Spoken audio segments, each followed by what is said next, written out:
नमस्कार दोस्तों, मैं लेखराज सिंह आज फिर स्वागत करता हूं आपका आपके अपने चैनल विकल्प ऑर्गेनिक्स पर, जिस पर आज हम चर्चा करेंगे वर्मी कंपोस्ट के बारे में कि कम से कम खर्चे में वर्मी कंपोस्ट किस प्रकार तैयार किया जाए और जानेंगे उसके कि इसको बनाने में किस किस चीज़ की आवश्यकता होती है। दोस्तों, इसको बनाने के लिए जो सबसे मुख्य चीज़ है वो है पशुओं का गोबर। जी हाँ, लगभग 20 से 25 दिन पुराना पशुओं का गोबर एकत्रित करके उसको पानी मारकर छिड़क कर बारीक करके उसकी मीथेन गैस निकाल देते हैं और उसकी गर्मी निकाल देते हैं।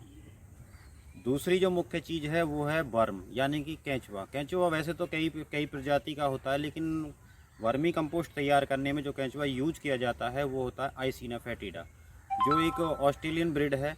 और इसी का उपयोग ज़्यादातर खाद बनाने में करते हैं, क्योंकि ये एक उच्च गुणवत्ता का खाद निर्मित करता है।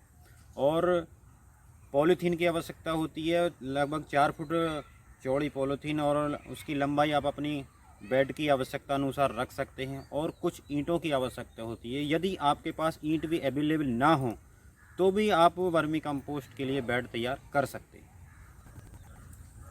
दोस्तों, अब बात करते हैं गोबर की तैयारी की। तो देखिए, ये हमारे पास जो 20 से 25 दिन पुराना गोबर है, इस पर हमने पानी छिड़क कर इसकी मीथेन गैस निकाल दी है। और इसमें अब ज़्यादा हीट भी नहीं है। इसको इस प्रकार काट कर बारीक करके इसको तैयार कर लिया है। अब इसको डालेंगे जो अपने अपने पास पॉलीथीन है, उस पॉलीथीन के ऊपर। दोस्तों, ये हमारा वर्मी बेड है, जिस पर हमने अपनी आवश्यकता के अनुसार 2 बेड एक जगह एक जगह करे हैं, क्योंकि खाद को उतारने के लिए भी बीच में पार्टीशन कर दिया है। आप इन ईंटों पर बैठकर या खड़े होकर आप आसानी से खाद को उतार सकते हैं। दोस्तों, पॉलीथीन पर हमें इस प्रकार गोबर डालकर एक कब्र टाइप में बना लेते हैं। ऊंचाई उसकी मौसम के अनुसार रखते हैं। अगर सर्दियों का मौसम है तो आप 1.5 से 2 फीट ऊंचाई रख सकते हैं, लेकिन गर्मियों के मौसम में ऊंचाई केवल 1 फुट रखते हैं, क्योंकि जब ऊपर से धूप लगती है, अगर ऊपर छाया नहीं है तो गोबर गर्म ना हो।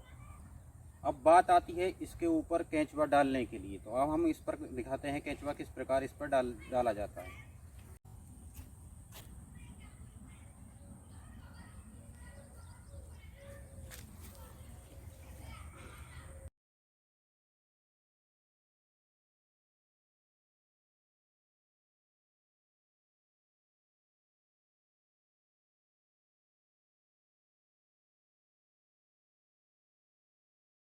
दोस्तों, अब बात आती है इसके ऊपर केंचुआ डालने के लिए। तो ये है जो आइसिना फैटिडा केंचुआ है, उसकी लंबाई लगभग 1 से 1.5 इंच होती है और ये रंग में लाल कलर का होता है। तो इस प्रकार से इसको धीरे धीरे इसके ऊपर छोड़ दिया जाता है।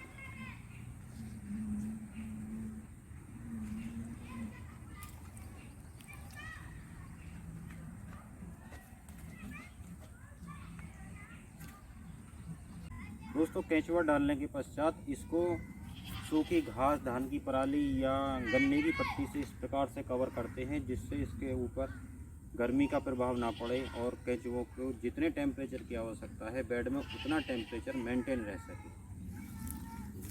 या आपके पास कोई भी सूखी घास हो या धान की पराली हो, उससे आप बेड को इस प्रकार से कवर कर सकते हैं।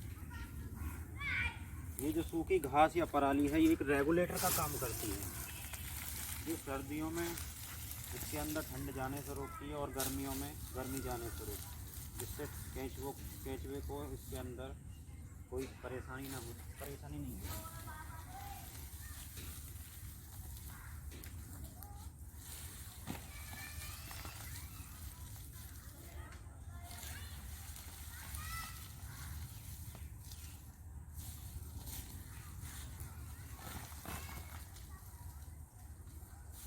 दोस्तों, इस प्रकार से बेड को पूरा कवर करने के बाद इसके ऊपर धीरे थोड़ा थोड़ा करके पानी छिड़कते रहते हैं और लगभग 20 से 25 दिन बाद बेड को देखते हैं तो आपकी खाद बनना स्टार्ट हो जाती है।